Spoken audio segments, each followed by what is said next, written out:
देखिए, सन 2005 और 2010 के विधानसभा चुनाव में नीतीश की स्थिति बहुत मजबूत थी, लेकिन 2013 में एनडीए से बाहर होने के बाद सीटों की संख्या कम होने लगी। 2015 में जेडीयू 71 सीटों पर जीती, तो 2020 में सीटों की संख्या घटकर पहुंच गई 43। इस वक्त लगा कि नीतीश एक अड़े मार्ग पर ज्यादा दिन के मेहमान नहीं है, पार्टी टूटने वाली है, ऐसे कई अफवाह सामने आए। लेकिन इसी बीच नीतीश ने गियर को शिफ्ट कर दिया, चेंज कर दिया। आरजेडी के साथ जाकर के समीकरण ही बदल दिया और एक अड़े मार्ग वाली कुर्सी पर अपनी स्थिति को बचा ही नहीं लिया, मजबूत कर लिया। लेकिन ये खेल यूं ही नहीं खत्म होता है। कैसे, समझिए इस रिपोर्ट से। मैं नीतीश कुमार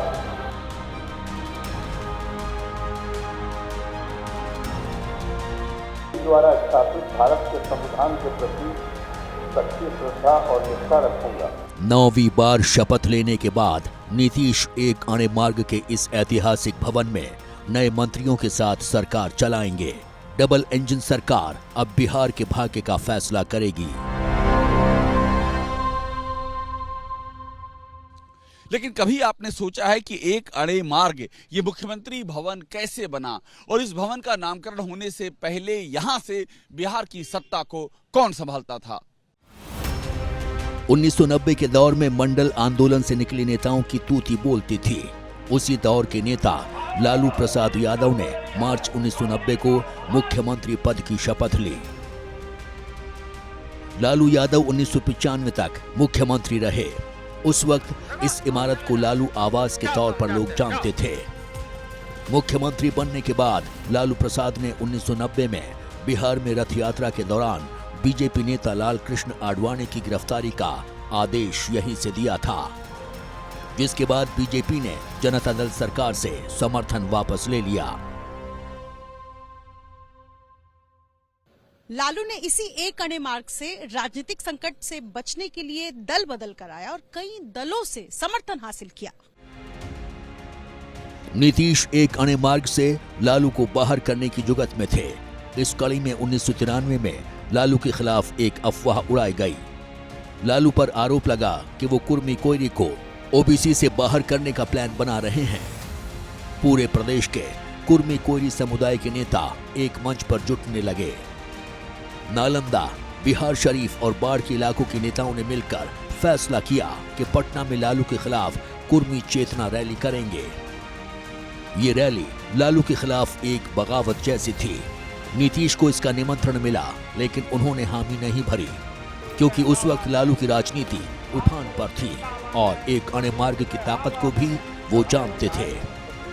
हालांकि मंच पर चढ़ने के बाद नीतीश ने लालू से अलग होने की राह पकड़ ली।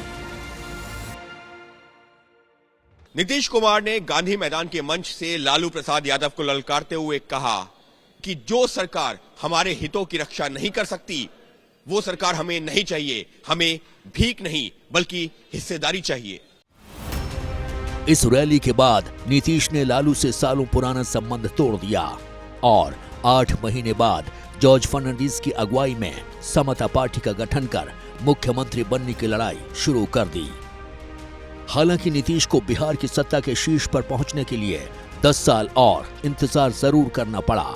विधानसभा अब औपचारिकताएं रह गई है बिहार जैसे राज्यों में, जहां पर जब विधानसभा का सत्र भी चलता हो तो वहां पर कोई बड़ा काम नहीं होता है और अणे मार्ग ही एक तरह से पूरा सत्ता का केंद्र हो गया है मुख्यमंत्री निवास का।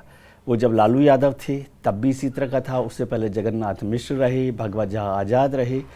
तो तमाम वक्त में जो मुख्यमंत्री आवास है वही सत्ता का केंद्र रहा। खासतौर से लालू यादव जब से मुख्यमंत्री बने, सत्ता का केंद्र सबसे बड़ी घटना उस वक्त हुई एक अणे मार्ग की, जब लालू प्रसाद मतलब एक गरीब घर का लड़का, जो बोला जाता था कि एक चपरासी के भाई हैं और आम लोगों को लगा कि लालू प्रसाद उनका आदमी है, तो वो एक अणे मार्ग में आए और अपनी माँ को बोले कि भाई हम हथुआ महाराज बन गई।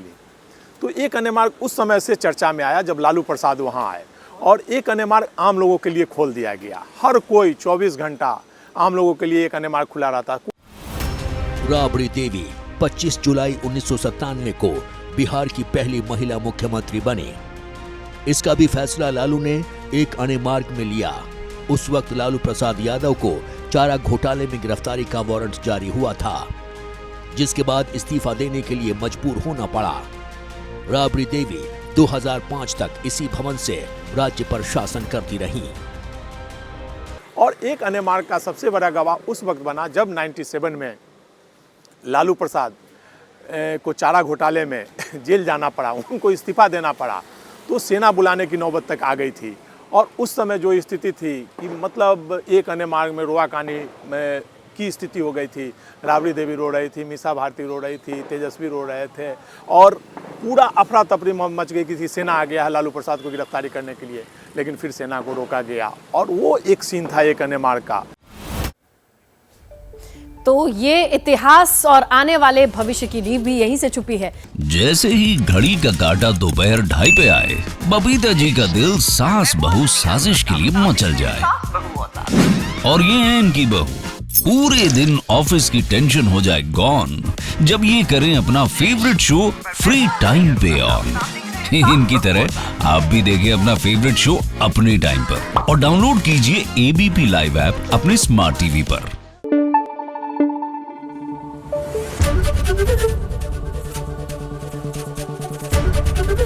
एबीपी न्यूज आपको रखे आगे।